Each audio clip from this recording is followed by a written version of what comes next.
आचार्यं नित्यं रसाचार्यं रसोत्सुकं श्रीमद् रामहर्षण देवाख्यं सद्गुरुं प्रणमाम्यहम्।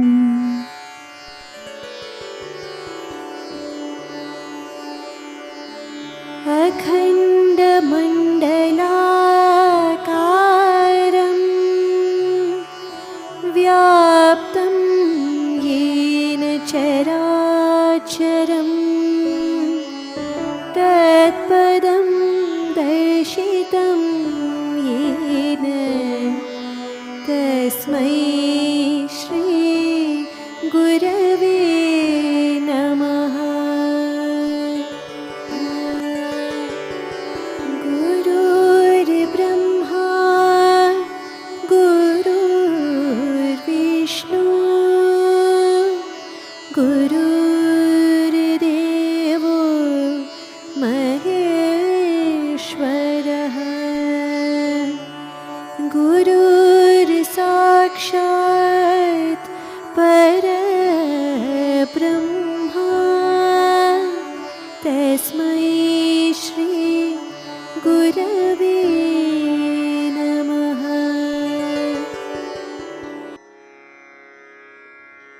श्री सीताराम जी महाराज की जय। श्री सद्गुरुदेव भगवान की जय। हमारे आचार्य महाप्रभु अनंत श्री विभूषित प्रेमावतार पंचरसाचार्य देवर्षि शिखर पद समलंकृत स्वामी श्री रामहर्षणदास जी महाराज जी द्वारा रचित वैष्णवीय विज्ञान ग्रंथ के कल के भाग में हमने वैष्णवीय सुभाषित रत्नमाल की चर्चा की थी। आज भी हम इसी क्रम को आगे बढ़ाएंगे।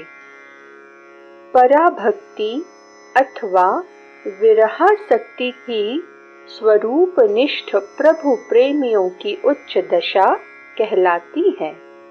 समस्त आचार्यों का अभिप्राय समस्त स्वरूपनिष्ठ दिव्य प्रबंध गाने वाले प्रपन्न वैष्णवों का अंतरंग तात्पर्य समस्त वेदों की सम्मति तथा संपूर्ण शास्त्रों का उद्देश्य आलोड़न करने पर यही सार सिद्धांत सुस्पष्ट होता है कि आचार्य कैंकर्य ही परम प्रयोजन है।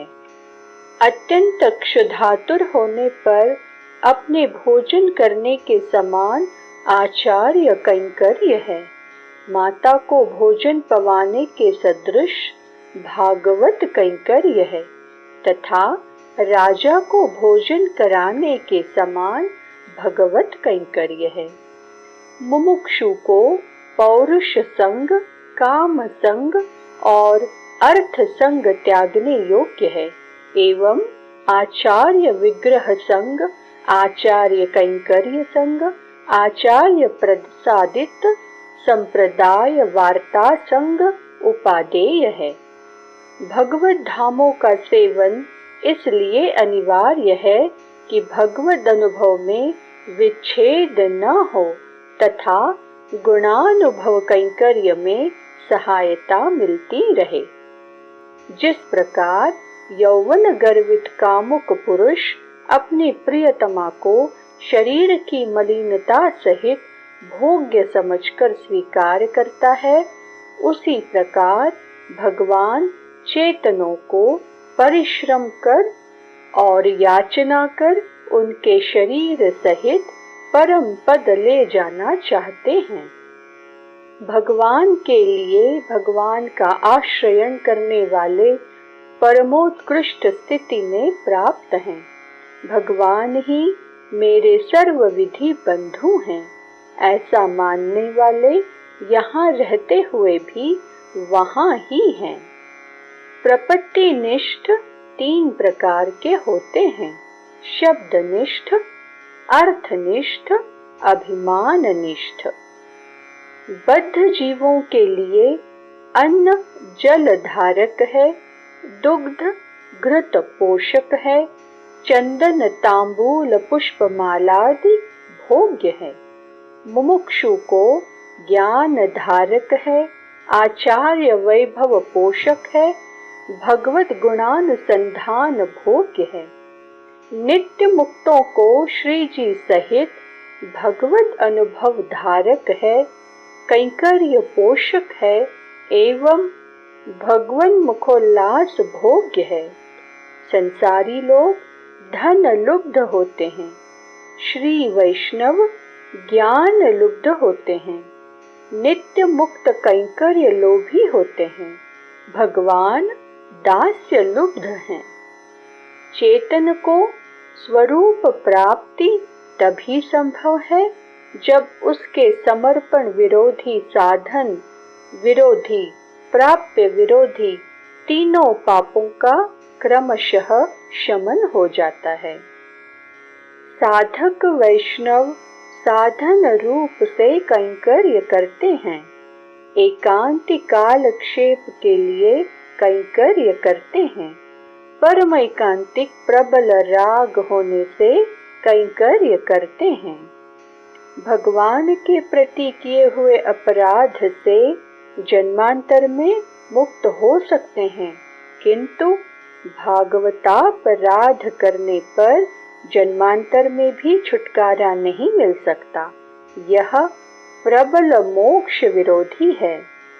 पुरुषकार करने वाली कृपा विग्रहा श्री जी चेतन का एक हाथ पकड़ ले तथा सदाचार्य भी एक हाथ पकड़कर भागवतापचारी चेतन को परम पद ले जाना चाहे तो भी बाधा उपस्थित हो जाएगी।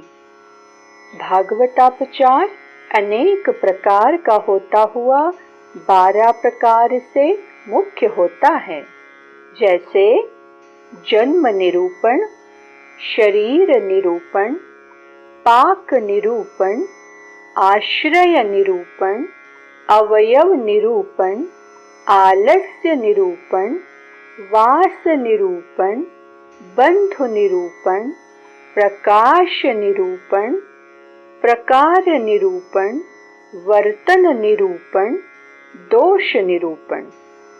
शरीर संबंध एवं प्राकृतिक सुख दुख में रचे पचे रहना भागवतापचार एवं विषय प्रावण्य का ही परिणाम है। शरणापन्न वैष्णव में दोष का दर्शन उसी प्रकार असंभव है जैसे सूर्य में अंधकार का।